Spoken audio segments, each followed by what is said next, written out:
नमस्कार, आप देख रहे हैं लाइव न्यूज नेटवर्क और मैं हूं आपके साथ छवि। कैसा रहा उत्तर प्रदेश में योगी सरकार बनी है एक बार फिर से, तो क्या कुछ कहना चाहेंगे और क्या तैयारियां चल रही हैं आपके विश्व हिंदू सेवा संघ की तरफ से?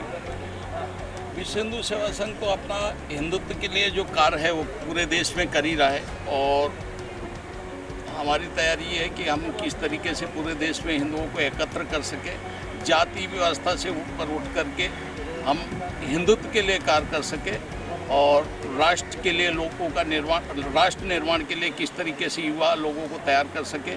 जो हमारा समाज पतित हो रहा है, पश्चिमी संस्कृति की तरफ अग्रसर हो रहा है, उसको किस तरीके से रोका जाए, यही कार्य हम जगह जगह पे लोगों को समझा रहे हैं और कार्य कर रहे हैं। कश्मीर फाइल्स आपने देखी? नहीं, अभी तक समय नहीं मिला और हो सकता है आज या कल में मैं मेरे परिवार के साथ तो कश्मीर फाइल को लेकर के भी बहुत राजनीति हो रही है, तो उसमें क्या कहना चाहेंगे? ये देश का दुर्भाग्य है कि कोई भी व्यक्ति हिंदुत्व के ऊपर आवाज़ उठाता है या तो वो क्रिमिनल हो जाता है या तो वो पापी हो जाता है। तो ये हमारे देश का सबसे बड़ा दुर्भाग्य है कि जो नरसंहार हुआ कश्मीर में आज से 30 साल पहले, उसको दबा करके रखा। और विवेक अग्निहोत्री का मैं शुक्रगुजार होऊंगा कि उन्होंने उस नरसंहार को उजागर किया और देश को उस नरसंहार से परिचित कराया। अब तकलीफ उन लोगों को हो रही है जिन्होंने इसको एक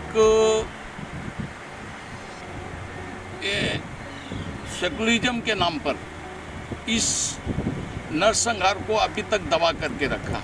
और मुझे दुर्भाग्य बोलूँ देश का या हिंदू समाज का कि कभी भी अगर हिंदुओं के ऊपर कोई भी अत्याचार होता है और उसकी आवाज़ जो भी व्यक्ति उठाता है, या तो वो देश का क्रिमिनल व्यक्ति हो जाता है या तो व्यक्ति है ना समाज को बांटने वाला हो जाता है। जो पंडित वहाँ से भगाए गए थे, कश्मीरी पंडित, उनके लिए भी सरकार को कुछ चेतना चाहिए। सबसे पहले तो मैं बता दूं, कश्मीर में जो पंडित शब्द का अर्थ निकाला गया है, ये जो गढ़ा गया है, ये षड्यंत्र के तहत गढ़ा गया है। केवल कश्मीर में पंडित ही नहीं थे, केवल एक विशेष जाति को आगे करके कि ताकि समस्त जो जातियां हैं उनका खून न खोले, इस तरीके से मनगढ़ंत कहानी की गढ़ी गई कि केवल पंडितों के ऊपर अन्याय हुआ।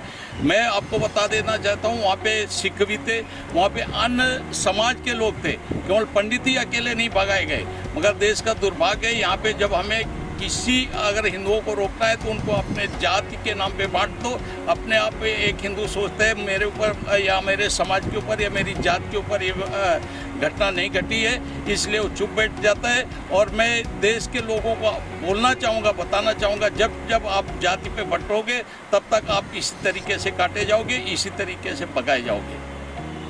एक राजनीतिक सवाल और होगा आपसे। उत्तर प्रदेश के चुनाव के दरमियान आपने कहा था कि योगी सरकार बनेगी, जरूर बनेगी, हालांकि सरकार बनी भी। आपने कहा था कि रथ यात्रा निकालूंगा हिंदुओं को एकत्रित करने के लिए, तो क्या तैयारी चल रही है उसके लिए? जी, ये मेरी एक्चुअली मैं आपको एक खुशखबरी बताना चाहूँगा, जो मुझे भारत सरकार शायद जल्द ही देने वाली है, मिनिस्टर ऑफ स्टेट का पद।